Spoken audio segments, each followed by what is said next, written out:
வைத்த இட்லி மிளகாய் பொடி இதே மாதிரி லைவில் போய் பார்த்து செக் பண்ணிக்கோங்க. செம்ம சூப்பராக வந்திருக்கு. இது மை ஓன் ரெசிபி. இதில் என்னென்ன ஆட் பண்ணின்ற சீக்ரெட் இன்க்ரீடியன்ட்டுன்னு லைவில் வந்து செக் பண்ணிக்கோங்க. ஸோ வந்து அவ்வளோ நல்லாயிருக்கும். இதில் நிறைய ப்ரோட்டீன் இருக்குது.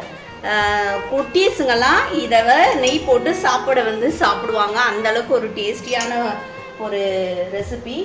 ஸோ இதில் அப்படியே ஒரு ஸ்பூன் நெய் போட்டு அப்படியே போட்டு மூடி வச்சு எடுத்தா சூப்பரான ஒரு பொடி தோசை ரெடி.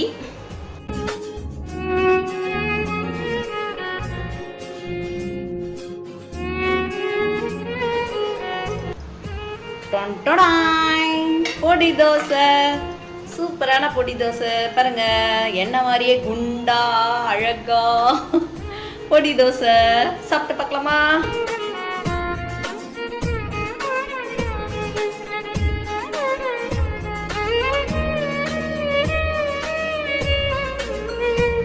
சாய் எப்படி இருந்தது தோசை? பொடி தோசை இங்க வந்து சொல்லுவா. ஸோ பொடி தோசை நான் டேஸ்ட் பண்ண சொல்றேன். சாய் எப்படி இருந்தது? சூப்பராக இருந்துச்சு, செம்மையாக இருந்திருக்கு. ஸோ எனக்கு ஊற்றும் போது ஆயில் கம்மியாக ஊற்றினேன். சாய்க்கு நல்லா நெய்லாம் போட்டு இது பண்ண எனக்கு குண்டா ஊற்றினேன். சாய்க்கு மெலிசாக ஊற்றினேன்.